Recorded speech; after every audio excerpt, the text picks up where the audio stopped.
Bienvenidos al curso de física, seguimos con el tema de mecánica y seguimos con la primera ley de Newton o principio de inercia que hablamos el otro día. Os recuerdo brevemente, el principio de inercia lo que dice es que si la fuerza neta que actúa sobre un objeto es cero, su momento lineal y por tanto su velocidad son constantes, es decir, no puede cambiar ni el módulo de la velocidad ni la dirección de esta, ya que se mantiene constante tanto el módulo como la dirección. Os dejo, por cierto, un vídeo en los materiales adicionales donde podéis explorar más y ver un poco más cómo fueron los experimentos originales de Galileo que le llevaron a este principio. Vamos entonces a las preguntas que os había planteado. La primera era, si yo viajo en un barco que avanza con velocidad constante, subo al mástil y dejo caer un objeto, la pregunta era ¿dónde cae ese objeto? ¿En la vertical? Quizá cae retrasado porque el barco avanza, quizá alguna otra opción que se os haya podido ocurrir. Entre vuestras respuestas podéis haber pensado una de esas dos. La respuesta correcta es que en realidad el objeto cae en la vertical del mástil. Y lo que hay detrás de esa opción es el principio de inercia. Fijaros, el principio de inercia nos dice que si no actúa una fuerza, la velocidad se mantiene constante. Lo que hay que tener presente es que esa fuerza no tiene por qué ser la fuerza neta. Por ejemplo, en este problema, efectivamente sobre el saco que dejó caer actúa una fuerza, que es la gravedad hacia abajo. Pero no hay ninguna fuerza actuando sobre el saco en la dirección de avance del barco. Si no hay ninguna dirección, si no hay ninguna fuerza en esa dirección de avance, la velocidad en esa dirección se mantiene constante. Es decir, cuando decimos que el saco se suelta, no hay que interpretar que su velocidad inicial es cero. Su velocidad en la dirección de avance del barco es la misma que tiene el propio barco, que es la que tenía la persona que está sujetando el saco. Como no hay ninguna fuerza en esa dirección, la velocidad en esa dirección se mantiene constante. Y por tanto, el saco avanza igual que el barco en esa dirección. Así pues, visto desde dentro del barco, el saco caerá en la vertical. Visto desde fuera, ciertamente, el saco avanza con el barco y por tanto su movimiento es más bien un movimiento parabólico hacia adelante, ¿de acuerdo? Pero cae en la dirección. La idea básica es la inercia.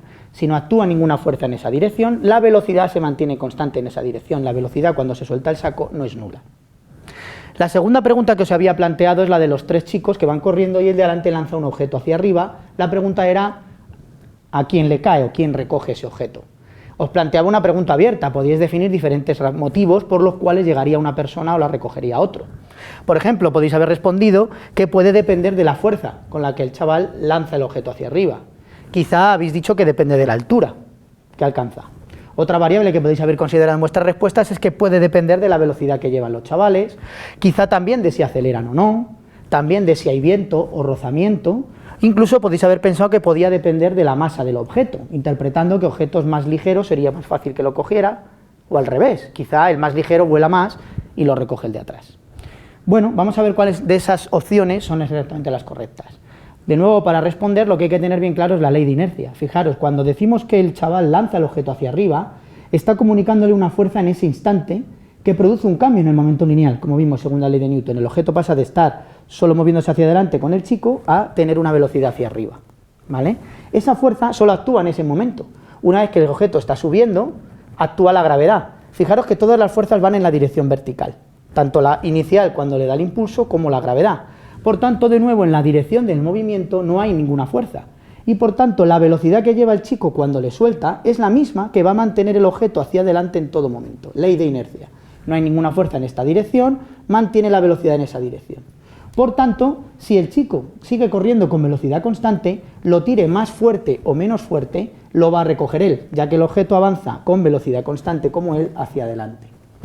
La fuerza solo influye en la altura que efectivamente va a alcanzar el objeto.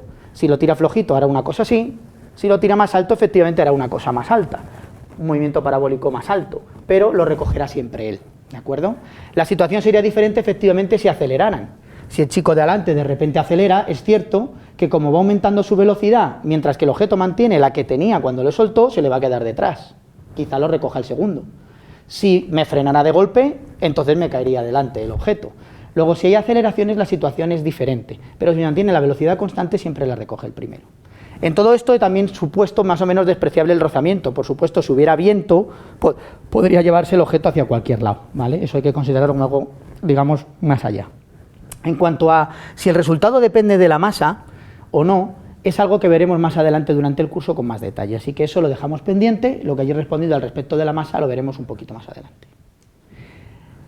Una cuestión muy similar ocurre cuando vamos en los aviones, podéis experimentar con lo anterior. Fijaros, cuando yo voy en un avión y voy en vuelo, que más o menos el avión se mantiene a velocidad constante, imaginaros que yo dejara caer un caramelo. Si dejo caer un caramelo, ese caramelo va a caer en la vertical y va a caer en mi mano, como ocurría en el barco. Me va a caer en la vertical. Pero os animo, por ejemplo, a que hagáis ese mismo experimento cuando el avión está, por ejemplo, despegando, que es cuando está acelerando y la aceleración es fuerte. Fijaros, si yo ahora voy en el avión y el avión está acelerando, con una aceleración bastante fuerte, lo que voy a ver, hacer el experimento, es que el caramelo viene hacia mí. Eso es porque como yo estoy ganando velocidad, mientras que él tiene la velocidad que yo le di cuando solté, necesariamente va a hacer un movimiento hacia atrás respecto a mí y me voy a chocar con él. Al contrario, cuando estamos aterrizando, como nos frenamos muy fuerte, si yo suelto el caramelo voy a ver que el caramelo se escapa de mí. Va a hacer un movimiento de este estilo, parabólico, porque tenía más velocidad cuando lo solté que yo, que a partir de ese momento estoy frenando. Entonces, experimentos como esos os pueden servir para entender un poco mejor el principio de inercia.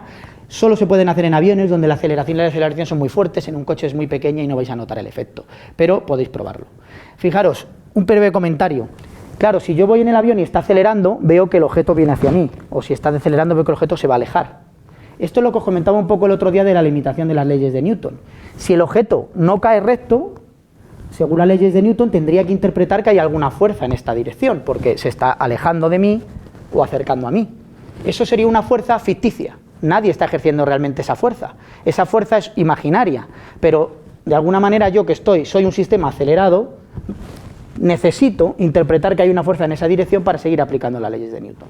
Es un ejemplo de una fuerza no inercial, pero la voy a limitar simplemente a este ejemplo en este curso. Quizá en primero de grado estudies un poquito más al respecto. Vamos con la siguiente pregunta, que era relacionada con la Tierra. La pregunta era, si un avión viaja del punto A al punto B, que están a la misma latitud, y luego vuelve con la misma velocidad, teniendo presente que la rotación de la Tierra va en este sentido, tarda el mismo tiempo o diferente en los dos viajes. La respuesta de nuevo correcta es que el tiempo es exactamente el mismo. ¿Sí? El tiempo de nuevo es exactamente el mismo.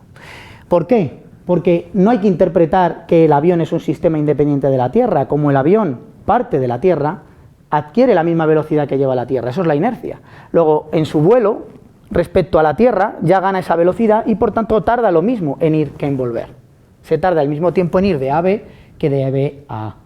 Fijaros lo absurdo que sería si pensáramos que el tiempo es diferente, ¿no? Quizá muchos de vosotros habéis pensado que como la Tierra se está moviendo en esta dirección, pues de alguna manera el punto B se me está alejando en mi viaje y por tanto tardo más en llegar al punto B.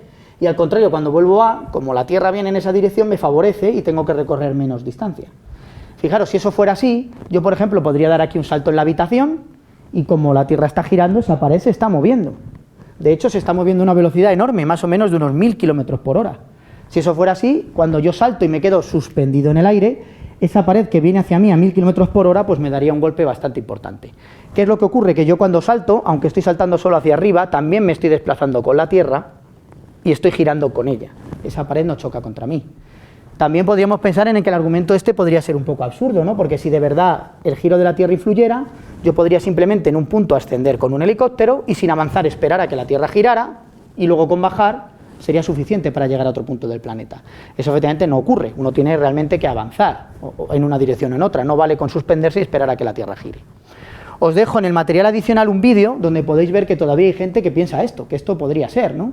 Y os dejo algún vídeo en el material adicional, al igual que os dejo otros vídeos relacionados con los experimentos de Galileo y también con el problema del barco dentro de ese material adicional para que los veáis.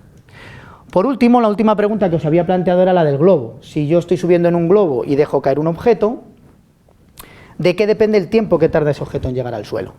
Posiblemente habéis pensado que podría depender de la altura al suelo, también de la velocidad con la que asciende al globo, posiblemente podéis haber dicho de la velocidad inicial del objeto, si lo suelto, lo empujo o le doy alguna fuerza, también de nuevo podéis haber pensado que depende de la masa o el peso del objeto. La respuesta correcta es que el tiempo, sí en este caso, va a depender de la velocidad con la que viaja el globo. Fijaros, de nuevo es la ley de inercia lo que hay detrás. Y la idea errónea de pensar que la velocidad del globo no influye es esa frase de que la suelto, ¿no? En los problemas estamos acostumbrados a interpretar soltar el objeto como que tiene una velocidad inicial cero.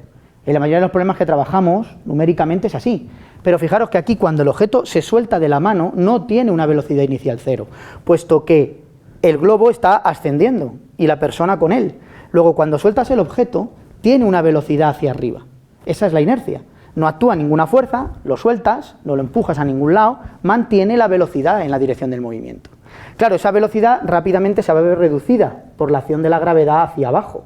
Entonces, si yo estoy subido en el globo, ciertamente yo veo el objeto caer. En cuanto le suelto, su velocidad empieza a disminuir con respecto a mí y le veo caer. Pero en realidad, visto desde fuera, el objeto sigue ascendiendo. Sería lo mismo que si yo lanzo esto hacia arriba. Sigue ascendiendo porque tiene una velocidad inicial un poquito y luego cae. Luego, cuánto asciende depende de esa velocidad que lleva el globo. Y por tanto, efectivamente, en el tiempo que tarda en llegar al suelo, influye por supuesto la altura, que es una variable clara, que seguramente la mayoría habéis considerado, pero efectivamente sí depende de la velocidad con la que viaja el globo. Cuanta más velocidad viaja el globo, más velocidad tiene el objeto cuando le suelto hacia arriba y por tanto en el movimiento que hace, más altura va a alcanzar y más tiempo va a llegar al suelo. ¿De acuerdo? Sobre la masa, como hemos comentado anteriormente, si depende esto de la masa o no depende, lo discutiremos en otro vídeo posteriormente. Por último, os dejo para el próximo vídeo un reto, ¿sí? Un problema relacionado con la ley de inercia para que vayamos haciendo y practicando algunos problemas matemáticos. El problema es el siguiente: imaginaros dos ascensores y uno está ascendiendo con velocidad constante y otro descendiendo con velocidad constante, los dos con la misma velocidad, por ejemplo, 5 metros por segundo, o la que queráis, ¿de acuerdo? Pero los dos con la misma, solo que uno hacia arriba y otro hacia abajo. Los dos chicos llevan una pelota en la mano y la cuestión es que justo cuando los dos ascensores se cruzan, los dos sueltan la pelota desde la misma altura, ¿vale? Entonces el problema es equivalente, solo que este ascensor está subiendo, este está bajando. El primer reto que os planteo es que respondáis si el tiempo que tarda la pelota en llegar al suelo del ascensor, el tiempo es el mismo o diferente. No solo quiero que respondáis la pregunta desde el punto de vista físico, interpretando bien la primera ley de inercia como hemos hecho en las cuestiones anteriores, sino que os planteo el reto de que también lo resolváis matemáticamente. Quiero que lo penséis despacito, pero os dejo aquí unas ayudas que os recomiendo no ver hasta que, si veis que os atascáis, si veis que no sois capaces de resolver el problema, os dejo aquí unas pistas para que avancéis e intentéis llegar a la solución. En segundo lugar, os planteo un segundo reto, y es ahora no calcular el tiempo que tarda en llegar al suelo, sino la distancia que recorre la pelota. ¿La distancia será la misma o será diferente? Para eso tenéis que pensarlo y además también os propongo que lo calculéis. Nos vemos en el siguiente vídeo, donde resolveremos este problema. Hasta pronto.